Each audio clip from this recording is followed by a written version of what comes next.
In a jungle where every sound seems alive and every tree hides a threat waiting to strike, something even louder and more powerful, cutting through that darkness, a weapon so fierce that entire formations vanished before they reached the halfway point.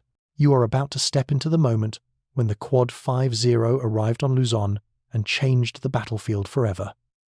As you follow this story, stay close. You will hear how a single machine turned fortified hills into collapsing ruins, how underground tunnels filled with fear long before smoke reached them, and how an entire defensive line dissolved under the pressure of unstoppable firepower. The quad-mounted 50 caliber guns did more than win a battle. They reshaped the minds of everyone who heard them. The mountains and jungle on Luzon created a kind of pressure that never lifted. Every ridge was covered in thick vines, wet soil, and fallen trees that turned movement into slow, exhausting work. By early February of 1945, Marine units moving inland had grown used to the constant sound of distant gunfire, the smell of damp earth, and the feeling that the jungle was always watching them. Each day brought ambushes from hidden bunkers, and each night brought the same frightening pattern shouts in Japanese. Sudden movements in the brush, and fast, determined charges that tried to break American lines through sheer momentum. The repeated attacks wore down machine gun crews placed along narrow trails. Standard weapons could stop a few charging soldiers, but not full formations rushing across open ground. When the enemy reached close range, even experienced Marines found themselves fighting hand-to-hand in muddy foxholes. Several machine gun positions had been overrun in earlier assaults, leaving gaps in the perimeter that had to be sealed by riflemen scrambling in the dark. The sense of strain grew heavier with every passing night. It was during this period of constant pressure that an unusual vehicle arrived in the forward zone. Marines watched as a mud-covered half-track rolled out of the trees, its engine rattling from the difficult climb up the mountain trail. Mounted on the back was a turret holding 4 long barrels arranged side by side, pointing upward like the arms of a mechanical creature. The machine was an M16 multiple-gun motor carriage, a weapon originally designed to fire on aircraft. Crews assigned to the vehicle read through technical instructions that spoke only about aircraft speeds, lead angles, and burst timings against high-altitude targets. Nothing described how to use 4 heavy machine guns together against infantry moving across uneven terrain. The gunner's seat, made for long hours of scanning the sky, offered almost no protection from ground fire. Ammunition handlers lined belts of armor-piercing and incendiary rounds along the vehicle's floor, unsure whether such ammunition would even behave correctly at such close ranges. The battalion staff observed the weapon quietly, considering its potential. Traditional defenses had struggled to stop coordinated night attacks. Mortars could slow an advance, but could not maintain constant pressure. Rifle fire disappeared in the noise of the jungle. A weapon that could place a solid wall of fire across a clearing in seconds seemed like the answer to a problem no one had solved yet. Throughout the night, the half-track crew practiced loading procedures and rotating the turret in slow, careful movements. Sandbags were stacked along the sides to cover exposed metal plates. Ammunition cans were arranged within arm's reach, forming a small fortress around the turret's base. Around midnight, distant rifle shots echoed from the ridge. Observers reported scattered movement in the tree line, then nothing. The jungle returned to its usual silence, broken only by insects, and the low rumble of the half-track engine kept running for warmth and readiness. The air felt tense, as if both sides were waiting for the same first move. Before dawn, that move finally came. Japanese artillery began a short bombardment behind the marine perimeter. The shells burst above the jungle canopy, sending splinters of wood and shrapnel raining down. Marines huddled deeper into their positions, listening as the pattern repeated short, intense bursts, meant to disorient defenders before infantry crossed open ground.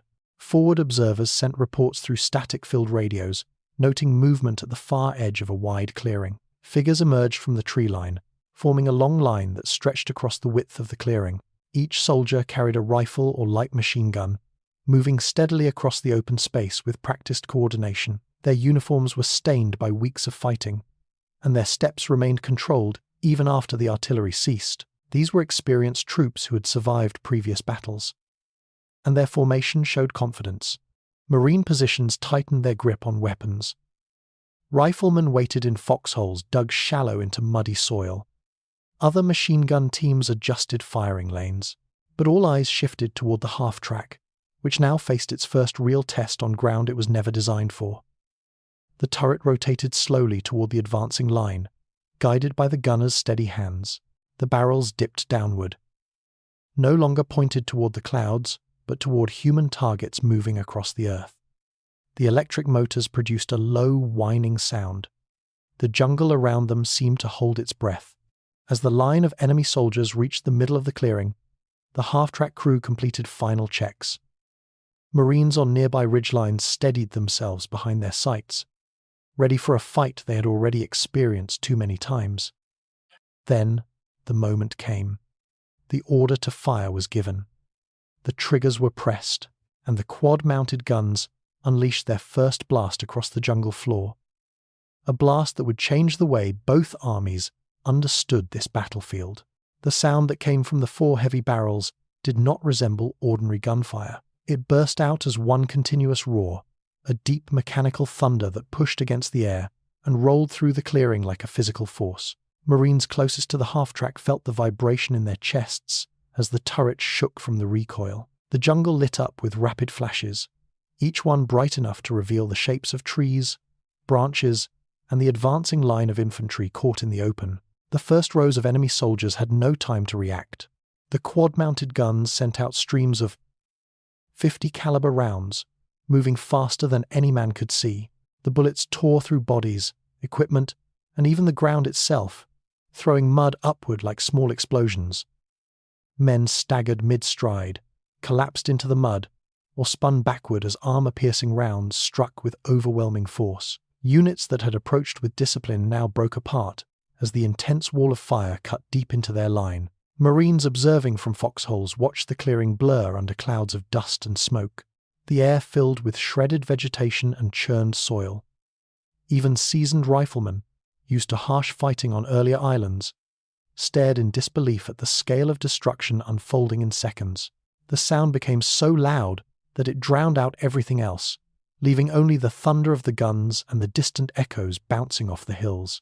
Enemy soldiers in the second and third rows tried to maintain formation, driven by training and the commands shouted from behind them. Some attempted to crouch and fire back, but the distance and the weight of incoming fire made their efforts useless. Bullets snapped past their rifles before they could aim properly. Others tried to sprint forward, hoping to reach cover on the American side, but the Quad 50 adjusted easily to every movement. The turret tracked them smoothly, sweeping left and right with a rhythm that matched the motion of the line. Wherever the barrels pointed, shapes disappeared under bursts of fire. Riflemen near the half-track joined the fight, taking aimed shots at targets that survived the first few seconds. Their rounds seemed quiet in comparison, nearly swallowed by the constant roar of the heavy weapons. Shell casings poured from the half-track in a steady stream, piling onto the armoured floor until the crew had to shove them aside with their boots to keep space clear. Metal links from disintegrating ammunition belts fell in long, rattling chains, covering the ground like broken jewellery. The air quickly grew thick with burnt powder. The smell drifted across the clearing and into the tree line. Smoke rose in swirling layers, creating an orange haze that shifted with every muzzle flash. Some Marines squinted through the brightness, their eyes watering from the non-stop flicker. Others blinked repeatedly, trying to keep their focus steady as the clearing transformed into a storm of fire and moving shadows. After nearly a minute of continuous fire, the organized assault dissolved into scattered groups. Soldiers who had begun the advance with confidence now ran in different directions, some falling before taking more than a few steps.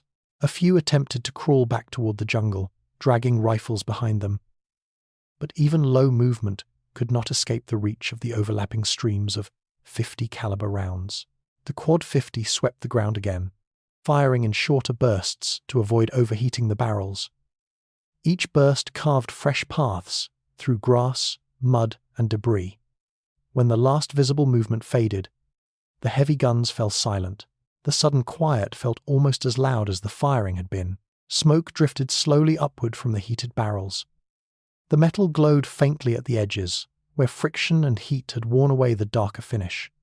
Marines nearby stared across the clearing at the destruction left behind. What had started as a deliberate, disciplined charge was now a motionless field broken only by settling dust. The half-track crew worked quickly to reload belts and check for malfunctions. Their hands moved by habit, even though some fingers shook from the intensity of the past few minutes. The ringing in their ears dulled their sense of direction. Voices from other positions reached them in muffled fragments. Communication teams reported no second wave and no regrouping at the tree line. Patrols confirmed that the attack had stopped completely. The word of the event began to spread through the battalion. Marines described what they saw in short, sharp sentences. Some expressed relief that the position had held.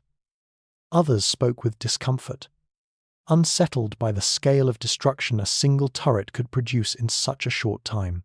Even those who welcomed the weapon's effectiveness understood that something about the battlefield had changed.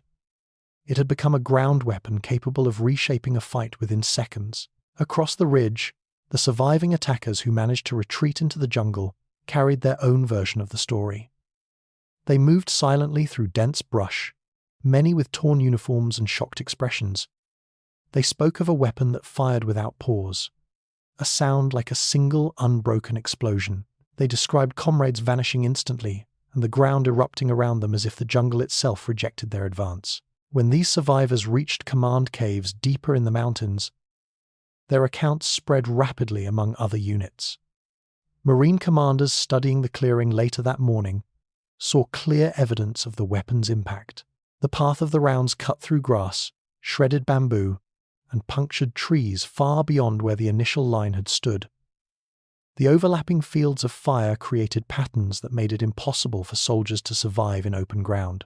The commanders understood that they had found a way to stop mass charges without relying on artillery or close-range combat.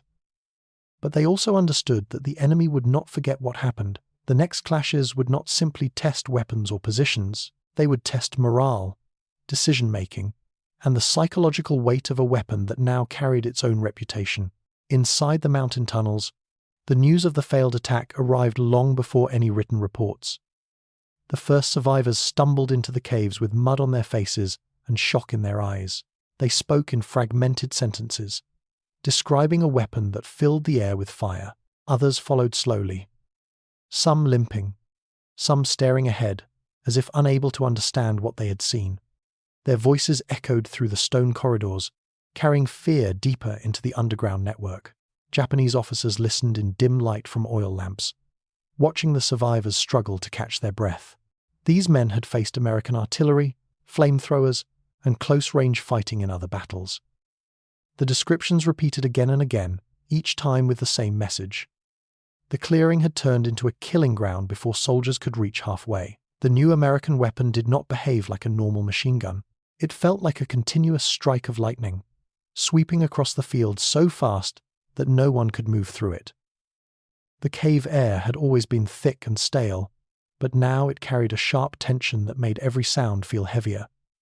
Soldiers sitting along the walls stopped sharpening bayonets or cleaning rifles. Many kept their hands still, losing focus as they listened to the survivors' stories. A few men leaned forward with wide eyes, imagining what the next attack might bring. Even those who tried to stay calm felt unease slipping into their thoughts. The command staff gathered in a reinforced chamber carved into the rock. Telephone lines ran along the ceiling to smaller lookout posts hidden on nearby ridges. Officers spoke in low tones, trying to put structure to the chaotic reports. Some believed the survivors exaggerated, others understood too well that fear rarely traveled alone. When multiple sources described the same overwhelming force, it meant the battlefield had shifted. Observation teams stationed on high ground confirmed the details. From their posts overlooking the clearing, they had watched the American half-track turn and fire with frightening speed. They reported that the weapon did not fire in short bursts, but instead created a continuous sheet of bullets. Trees behind the firing line had been shredded, and sections of ground near the clearing showed deep scars from the heavy rounds. These observers emphasized that the weapon could track moving targets faster than infantry could scatter, making the usual tactics of rapid assault nearly useless. The officers studying these reports understood the implications. Their defensive plans depended heavily on morale and coordinated charges through gaps in the American line. The jungle usually provided cover that allowed soldiers to approach within close range before being seen. But now the Americans had a ground weapon that erased the advantage of concealment once troops stepped into any open space. The officers realized that the next charge could end the same way as the last one, only with greater losses. Through the tunnels, soldiers whispered new words. Some called the weapon a mountain thunder, describing how its sound rolled across the ridges. Others used older spiritual terms to explain the power they felt crashing through the clearing. They described how the roar did not stop, how every movement in open ground ended almost instantly, and how the flashes made the night seem brighter than daylight. These whispered descriptions spread faster than formal orders, running through the underground corridors like smoke from a fire. The fear affected discipline. Sentries standing in narrow side passages began checking shadows more often than the trail outside. Men who usually volunteered for night patrols hesitated before stepping forward. Even the idea of advancing toward the clearing caused a tightness in their chests. Some soldiers avoided sleeping near the tunnel entrance, choosing deeper chambers where they felt further away from the sound of the guns. The psychological pressure was not a single moment. It grew steadily, pressing into the minds of soldiers already exhausted from weeks of fighting. Officers tried forming new plans. Some suggested night infiltration, using the dense brush to hide movement. Others proposed using sappers with explosive charges to attack the American position before dawn. But each plan relied on reaching close range without being seen. The recent battle proved that even minimal movement in the open risked immediate destruction. The Quad 50 could sweep large areas faster than units could sprint across them. Every proposal felt thin, fragile, and dependent on hope more than certainty. Radio operators, monitoring American frequencies, noticed increased traffic, mentioning additional half-tracks moving toward the front. These messages suggested that the Americans were reinforcing their positions, not merely holding ground. If more weapons arrived, the Japanese defenses would face constant pressure from a machine that could dominate the approach routes. Officers looking at the map realized this meant their supply lines, observation posts, and fallback positions might all be exposed in future engagements. Inside the caves, nights became more restless. Soldiers woke from dreams in which the mountain walls shook from unseen explosions. Some swore they heard the roar of the heavy guns, even when the jungle outside remained quiet. The echoes inside the rock magnified normal sounds, causing men to mistake distant branches snapping for approaching machinery. The psychological strain deepened with every passing hour, wearing away confidence that had once held the defensive network together. By the third day after the failed assault, the command staff understood that morale had suffered a blow far greater than the physical losses. The troops had not simply been pushed back, they had been shown a weapon that removed any sense of control at close range. The belief that courage could overcome superior firepower, a belief that had guided many earlier charges, no longer held the same strength. What lay ahead was not only another battle, it was a confrontation between a deeply rooted fighting tradition and a machine capable of overwhelming it in seconds. The tension now ran through every tunnel, every ridge, and every soldier preparing for the next American move. The caves carved into the mountains of Luzon had once been a source of confidence for the defending forces. The walls of volcanic rock shielded them from bombardments, and the narrow passages made it easy to hide from air attacks. For weeks, these tunnels acted as shelter, storage space, medical stations, and command posts. But after the failed assault in the clearing, the caves no longer felt protective. They became places where fear collected and grew heavier with each passing day. Inside the deeper chambers, men sat on stacked ammunition crates or rested against rough stone walls, but few found calm. The stories from the survivors replayed constantly, echoing from one tunnel to the next. Soldiers spoke of a weapon that did not pause, a weapon that tore through entire formations before anyone could run. Even those who had not seen the Quad 50 themselves could feel the weight of its presence. The jungle outside remained quiet. Yet the men inside the mountain expected the roar to return at any moment. Sleep became difficult.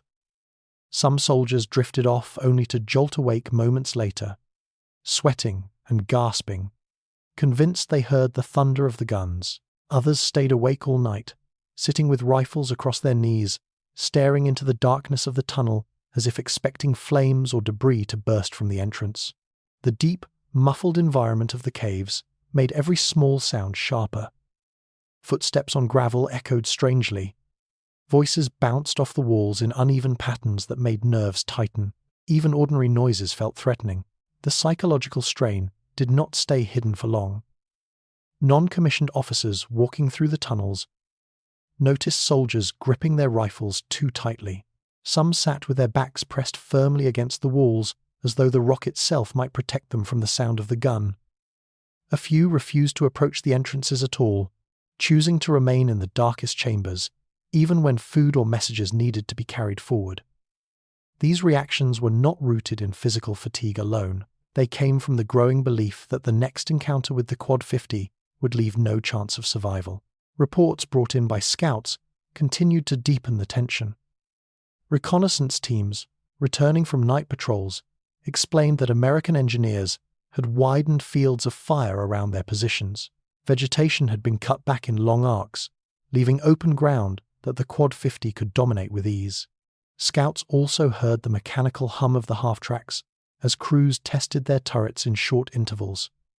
Each test produced a low, distant growl, just enough to remind the Japanese units that the machine still waited. Even a short mechanical whine caused some soldiers to flinch. Command officers tried to restore order. They gathered soldiers in the central chamber and spoke about duty, perseverance, and the need to resist the American advance. The officers reminded their troops that discipline had carried them through many islands. Yet the soldiers listening, in the dim glow of oil lamps, found the words difficult to absorb. No amount of training could erase the memory of the clearing or the images described by those who ran through the gun's path. The idea that bravery could push them through gunfire no longer felt possible. The tunnels themselves became a symbol of the growing fear. Smoke from cooking fires mixed with damp air, creating a thick, unpleasant haze. The lamps flickered, casting shadows that stretched and bent along the walls. Soldiers sitting beneath these shadows often imagined shapes moving toward them. The air grew warm and heavy, making it harder to breathe deeply. Coughing echoed down the corridors, mixing with whispers about the iron thunder waiting outside. Some soldiers tried to reassure each other. They spoke about finding new routes around the American line, or about launching a night attack where the Quad 50 might not see them. But as these plans spread, others quickly pointed out the truth. The sound of the gun carried across the ridge. The weapon could pivot quickly, covering wide areas in seconds. Even darkness offered little protection. The idea of approaching the clearing again felt like walking into a storm without shelter. A few officers suggested using sappers to crawl forward with explosive charges. The plan sounded brave but desperate. The caves had once produced soldiers willing to carry out such missions. Yet now, even the thought of stepping into the open caused dread. Men who had accepted the possibility of death on the battlefield struggled with the idea of dying without ever reaching the enemy. Erased by a machine before they could make a single decision, the stress spread into daily routines. Mess attendants found that soldiers often left meals unfinished, losing their appetite in the warm, stale air. Medical attendants reported headaches, shaking hands, and sudden panic among men who had rarely shown weakness before. No specific injury caused these symptoms. They came from something harder to treat, the belief that the next battle offered no chance for honor or survival. At night, the caves became even more oppressive. Some soldiers lay awake listening to the distant sounds outside, convinced they heard the half-track repositioning. Others whispered to themselves, trying to steady their breathing. A few pushed deeper into the tunnels, looking for dark corners that felt far from the battlefield, even though no corner was truly safe. By the end of the fourth day, the command officers understood that morale had suffered a severe collapse. The defensive system built around interconnected tunnels now felt fragile. The soldiers occupying these positions were no longer confident defenders. They were men worn down by weeks of fighting and overwhelmed by the memory of a single devastating moment. The Quad 50 had shown them a power that their training had never prepared them for. Now, As the Americans prepared their next move, the defenders waited in darkness, knowing the real struggle had shifted from the battlefield to their own thoughts. Hill 212 rose sharply above the surrounding jungle, its steep volcanic slopes cut with trenches, firing pits, and tunnel entrances hidden beneath layers of rock. For weeks, this hill had served as the strongest defensive point in the area.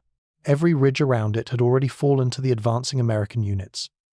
Yet the hill remained firm, protected by natural stone and reinforced with timber pulled from abandoned villages. From observation posts, Marines could see smoke drifting from its vents and hear the occasional crack of rifle fire coming from unseen openings. When the order came to take the hill on the morning of February 18th, Marines knew the usual approach would not work.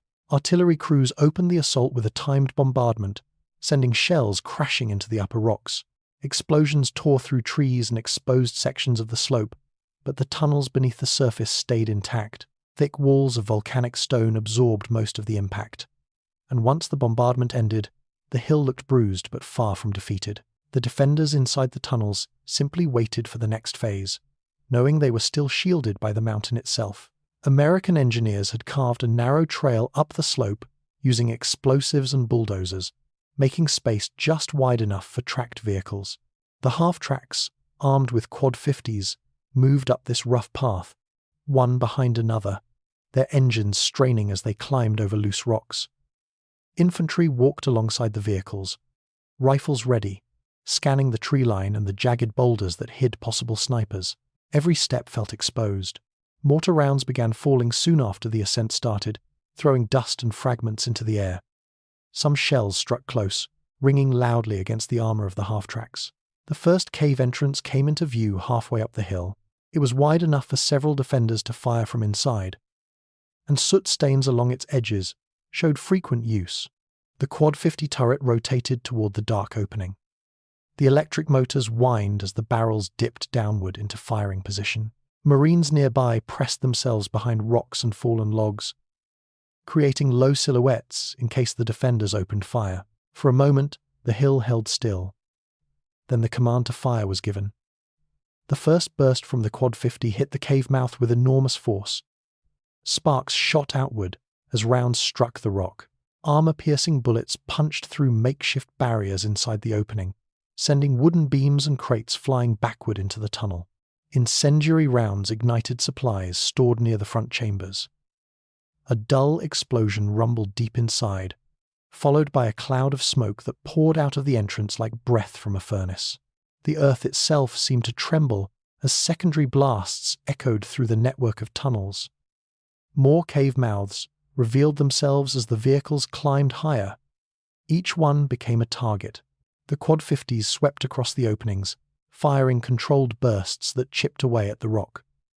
Some rounds struck hidden ammunition stores, triggering small eruptions that sent debris tumbling down the slope. Flames burned inside the tunnels, fed by crates of supplies stacked along narrow passageways. Smoke rose in twisting columns, making it harder for defenders to breathe, see, or coordinate their actions. At one point, a large group of Japanese soldiers attempted a counterattack from a concealed tunnel farther up the ridge. They moved quickly at first, holding rifles, light machine guns, and several explosive charges intended for armored vehicles. Their goal was to reach the half-tracks before the quad 50s could adjust. The steep terrain worked in their favor for a moment, giving them cover as they advanced. But once they stepped into a more open stretch of slope, Marine infantry spotted the movement and opened fire. Bullets cracked across the hillside. Grenades exploded against the rocks. The quad 50 on the nearest half-track shifted and added its overwhelming fire, cutting down the attackers before they could reach the vehicles. Inside the tunnels, the situation deteriorated rapidly. Smoke filled the branching chambers, forcing men to retreat deeper into the hill. Air grew thin and hot. The powerful bursts from the quad 50s amplified through the stone, creating sharp echoes that rattled helmets and caused rocks to fall from ceilings.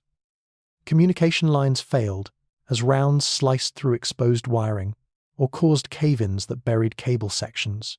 Without guidance from the deeper chambers, defenders near the entrances acted on instinct, firing blindly at movement or simply trying to find breathable air. As the assault continued, parts of the hillside began to collapse. Stones tumbled down in small landslides, carrying sandbags and shattered beams with them.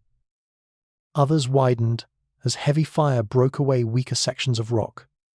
The hill, once the strongest position in the region, now behaved like a structure being slowly carved open by the constant hammering of the guns. By mid-morning, the main entrance showed signs of total failure.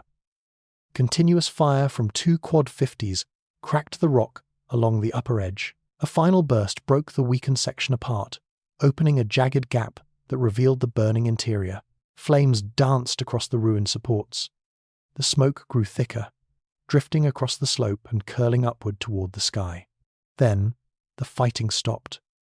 A white cloth appeared at the cave mouth, held by an arm barely steady enough to lift it. Moments later, a line of surviving soldiers stepped into the light. Their uniforms were covered in soot. Their faces were hollow and darkened by smoke. They walked slowly down the slope with their hands raised. Behind them, more figures emerged from the darkness, stumbling slightly as they entered fresh air for the first time in hours. Marines moved forward with caution. There were no tricks, no sudden movements. The surrender was real. The strongest defensive position on the ridge had fallen, not through a long siege or hand-to-hand combat, but through relentless streams of heavy machine gun fire that reached deep into a mountain believed to be unbreakable. News of the hill's collapse traveled fast along the front. Units still positioned on nearby ridges understood immediately what it meant. If a fortress carved into volcanic stone could not withstand the quad 50s, no remaining position could. Lines that had once felt firm now seemed fragile. Soldiers in distant caves whispered about the fall of the hill, and many began to consider withdrawal long before the Americans reached their sector. The battle for Hill 2 was over, but the psychological shock it caused would ripple through the mountains long after the guns stopped firing. Once Hill 2 fell, a strange quiet settled over the mountains. For weeks the jungle had echoed with rifle shots, mortar blasts, and warning shouts. Now the ridges stood still. Even the usual calls of birds seemed hesitant at first, as if nature were waiting to see whether the guns would speak again. Marine units advancing beyond the hill felt the change immediately. The tension that had filled every movement softened, replaced by a cautious curiosity. Something in the enemy's defensive line had broken, not just on the surface, but deep inside the network of caves. Half-tracks armed with quad 50s remained in place while crews performed routine checks. Barrels were cleaned and cooled, their metal darkened by days of continuous firing. Ammunition belts were restacked in orderly lines. The crew members worked with the same discipline as before, yet their movements carried a visible heaviness. Long exposure to the thunder of the guns had left its mark. Many felt a ringing in their ears that did not fade. Others noticed small tremors in their hands when holding tools. These signs revealed the unseen cost of operating weapons that poured out fire without pause. Marine patrols moved cautiously along the slopes, expecting ambushes or last-ditch resistance. Instead, they found abandoned firing pits, broken rifles, and uniforms left in piles near collapsed tunnel entrances. The jungle paths that had once been guarded by hidden outposts now lay empty. Occasionally, a trail of footprints led down from a ridge toward a stream or valley, suggesting that small groups had slipped away under cover of darkness. The sense of an organized defense had vanished. The first signs of surrender appeared the day after the hill fell. A small group of Japanese soldiers approached an American perimeter with their hands raised and a white cloth tied to a stick. Their uniforms were torn and covered in soot. Interpreters listened as the group explained that remaining inside the tunnels had become impossible. The air had grown too hot, too smoky, and too thin to breathe. More importantly, they believed the next volley, from the quad 50s, would destroy whatever remained of their position. More groups followed. Some arrived as squads, led by non-commissioned officers, others came in pairs or threes, each man stepping forward slowly with eyes lowered. Nearly all mentioned the same idea. Resistance no longer served purpose. The memory of the clearing shattered by heavy fire, and the destruction of the hill had convinced them that close combat was no longer achievable. Even those who had fought with determination on earlier islands believed that the battlefield had changed in a way they could not overcome. American radio operators intercepted enemy messages that reflected the same collapse in morale. In reports described the Quad 50 as a force that swept mountains or tore away the earth. Some messages spoke of men refusing to return to certain sectors, not from disobedience but from pure helplessness. Not once in the preceding months had surrender been discussed so openly among Japanese troops. Now these conversations happened on open channels, revealing the depth of psychological damage caused by days of overwhelming firepower. American analysts, studying these messages, noted a dramatic shift in enemy behavior. Units that usually fought until the last man now abandoned strongholds without firing. Patrol routes once filled with sniper fire became unexpectedly quiet. Even supply trails showed signs of panic, with equipment left scattered in ways that did not match organized withdrawal. All evidence pointed to the same conclusion. While the enemy struggled with psychological collapse, American crews also faced challenges that did not appear in standard reports. Medical personnel observed symptoms among Quad 50 operators that resembled early stages of combat stress. Long hours, near deafening noise, created headaches and short-term hearing loss. The vibrations from sustained firing affected sleep and concentration. Some crew members found themselves replaying images of battles in their minds, even when the environment around them remained calm. Victory did not erase the weight of those experiences. It only revealed them more clearly. As February progressed, the number of surrenders increased. One of the largest groups appeared near the end of the month, moving cautiously down a mountain trail under a white banner. Nearly 90 soldiers walked in silence, many limping or leaning on each other for support. Their faces showed resignation. Rather than fear, some carried small personal items, but most held nothing at all. They approached the Marines not as fighters but as men who had reached the limit of what they could endure underground. American units documented the abandoned defensive network in detail. They recorded maps of the tunnels, the charred remains of supply rooms, and collapsed sections where incendiary rounds had sparked fires that burned for hours. Analysts noted that the Quad 50 had accomplished in days what artillery sometimes failed to do in weeks. The combination of direct fire, psychological shock, and the collapse of enemy morale created a breakthrough that textbooks had never predicted. By the first week of March, organized resistance in the region had vanished. American forces advanced with minimal contact, securing ground that once required intense fighting. The Quad 50 half-tracks remained ready but rarely fired. The enemy no longer attempted large attacks. The mountains held their silence, as if marking the end of a struggle that had once seemed endless. In the final assessments, commanders noted that the Quad 50s had achieved tactical success far beyond expectation. Yet the deeper impact came from the fear they created. The enemy's fighting spirit, once considered unbreakable, had cracked under the weight of a weapon that erased traditional ideas of bravery and close combat. Heavy machine gun fire had become a psychological weapon as much as a physical one.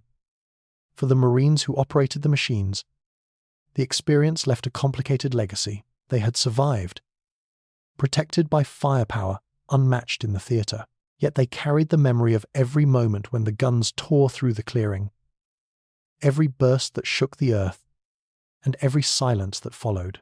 The mountains of Luzon eventually grew quiet, but the echo of the thunder stayed with them long after the battle ended.